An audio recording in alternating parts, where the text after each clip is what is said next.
Ghatkesar VBIT engineering student Ganesh missing mystery వీడటం లేదు. గణేష్ తో పాటు భద్రాచలం వెళ్లిన అతడి లవర్ తిరిగి రావడం, ఇప్పటి వరకు కొడుకు ఆచూకీ దొరక్కపోవడంతో గణేష్ తల్లిదండ్రులు ఆందోళన చెందుతున్నారు. అయితే గణేష్ తాను క్షేమంగానే ఉన్నాను అంటూ బాబాయ్ కొడుకు రాజుకు ఫేస్బుక్ లో మెసేజ్లు పెడుతున్నాడు. ఇప్పటికే 30 మెసేజ్లు పంపించాడు. అయితే ఆ మెసేజ్లు గణేషే పంపిస్తున్నాడా లేక ఇంకెవరైనా అతడి పేరు మీద పెడుతున్నారా అన్న దానిపై పోలీసులు విచారణ చేస్తున్నారు. ఘట్కేసర్లో ఇంజనీరింగ్ స్టూడెంట్ గణేష్ మిస్సింగ్ మిస్టరీకి సంబంధించిన పూర్తి అప్డేట్స్ మా ప్రతినిధి శర్మ అందిస్తారు. గణేష్ ఆమె ప్రేమించిన అమ్మాయి ఇద్దరు కూడా విబిఐటి కాలేజీలో బీటెక్ చదువుతున్నారు. వాళ్ళిద్దరూ ప్రేమించుకున్నారు, పెళ్లి చేసుకోవాలని కూడా అనుకున్నారు. కానీ ఇంట్లో పెద్దలు ఒప్పుకోకపోవడంతో భద్రాచలం వెళ్లి పెళ్లి చేసుకోవాలి లేదంటే ఆత్మహత్య చేసుకోవాలని 3 రోజుల క్రితం వాళ్ళు వెళ్లారు. కానీ అక్కడ వాళ్ళు డబ్బులు అయిపోయాయి. ఆ తర్వాత అమ్మాయి మరి ఎందుకు మనసు మార్చుకుందో తెలియదు. కానీ తిరిగి అక్కడ సమీపంలో ఉన్నటువంటి వాళ్ళ బంధువుల ఇంటికి వెళ్ళింది. అక్కడ తన తల్లిదండ్రులను పిలిపించుకొని మళ్ళీ తిరిగి హైదరాబాద్కు వచ్చింది. కానీ గణేష్ మాత్రం 4 రోజులు అవుతుంది, ఇంతవరకు హైదరాబాద్కు రాలేదు. అతని ఫోన్ స్విచ్ ఆఫ్ వస్తోంది. తల్లిదండ్రులు తీవ్రమైనటువంటి ఆందోళన వ్యక్తం చేస్తున్నారు. అయితే అమ్మాయి చెప్తున్న వర్షన్లో అతని మొబైల్ను ఇక్కడే, ఆండ్రాయిడ్ ఫోన్ ఇక్కడే అమ్మేసి ఆ డబ్బులు తీసుకొని వెళ్ళామని చెప్తున్నారు. మరి అతడు ఇప్పుడు మాత్రం ఒక వ్యక్తికి మెసేజ్లు పంపుతున్నట్టు తెలుస్తోంది. అది కూడా మొబైల్ కాకుండా ఫేస్బుక్ ద్వారా మెసేజ్లు పంపుతున్నట్టు తెలుస్తోంది.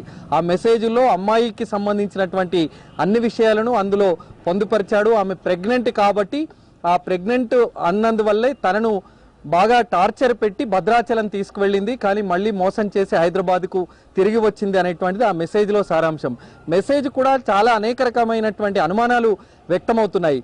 అయితే గణేష్ తండ్రి పోలీస్ స్టేషన్లో ఫిర్యాదు చేశాడు. గట్కేశ్వర్ పోలీస్ స్టేషన్లో ప్రస్తుతం గణేష్ తల్లిదండ్రులు, అలాగే గట్కేశ్వర్ పోలీసులు, అలాగే ఆ గణేష్ ప్రేమించినటువంటి యువతి, ఆమె తండ్రి, వీళ్ళందరూ కూడా ప్రస్తుతం భద్రాచలంలో అన్ని ప్రాంతాల్లో గాలిస్తున్నారు.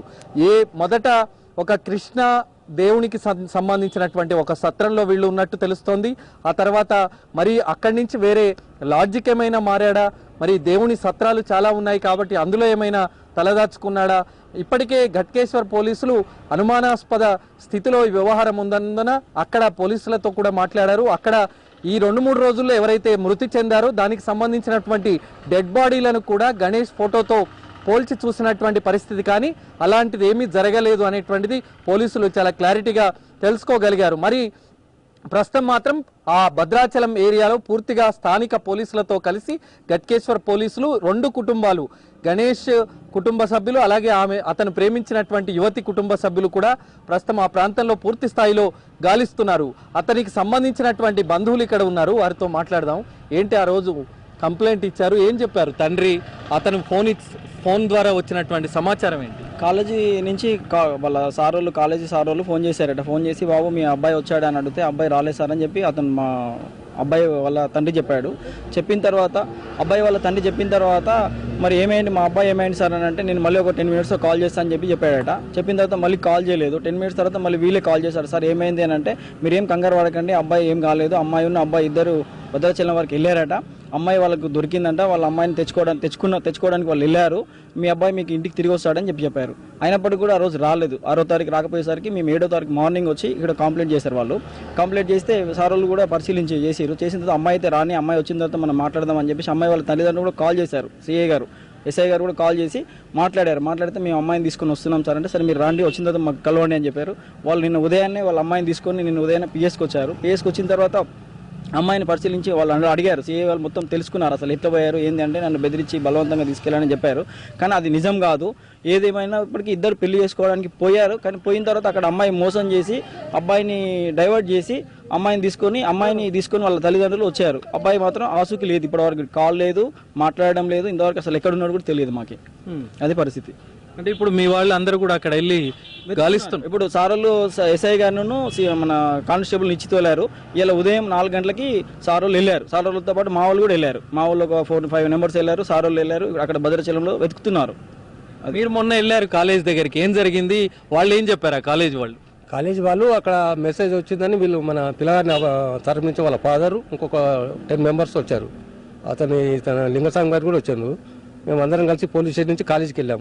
కాలేజీకి వెళ్ళినాక ప్రిన్సిపాల్ గారు మీటింగ్లో తర్వాత కలిసి ఏం సంగతి అంటే ఇట్లా సంగతి సార్ అంటే ఏమన్నా ఉన్నదా సార్ మెసేజ్, వాళ్ళ ఐడెంటిటీ కార్డు కూడా అన్నీ తెప్పించాడు కాలేజీ నుంచి, కాలేజీకి వెళ్ళి తెప్పించాడు వాళ్ళ ఐడెంటిటీ కార్డు, వాళ్ళు చదువుకొని ఏం చదువుతున్నారు అనేది, వాళ్ళ ఫోటోలు కూడా అన్నీ తెప్పించి వాళ్ళకి అప్పచెప్పాడు.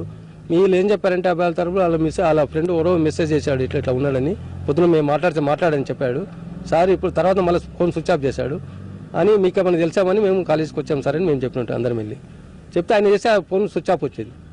ఇంకో అతను కూడా చేశాడు సారు, ప్రిన్సిపల్ అయినా సెక్రటరీ గారు చేస్తే ఆయన కూడా ఏదో మాకు పొద్దున చెప్పాడు, మాకు ఫ్రెండే కానీ మాకు అంతా ఇది తెలియదు సార్, ఆయన పోతానని చెప్పారు కానీ మాకు మిగిలిన విషయాలు మాకు ఏం చెప్పాలని తెలిసారు. అమ్మాయి కూడా వెళ్ళింది. ఇక్కడి నుంచి వాళ్ళు రైల్లో భద్రాచలం వెళ్ళారని చెప్తోంది అమ్మాయి. కానీ మధ్యలో కూడా ఒక దగ్గర దిగిపోయాము, అర్ధరాత్రి 1 గంట ప్రాంతంలో బయ్యారం ప్రాంతంలో దిగిపోయాం. అక్కడి నుంచి ఒక ఆటోలో ఆ మధ్య భద్రాచలంకి సమీపంలో మళ్ళీ అక్కడ దిగాము. అక్కడి నుంచి నడుచుకుంటూ భద్రాచలం వెళ్ళి ఒక దేవుని సత్రంలో అక్కడ ఉన్నాము అనేటువంటి విషయం చెప్తుంది. కానీ ఆమె చెప్తున్నటువంటి విషయాలు కానీ అక్కడ జరిగినటువంటి వాస్తవానికి కానీ పొంతన లేనటువంటి సమాధానాలు ఉన్నాయి.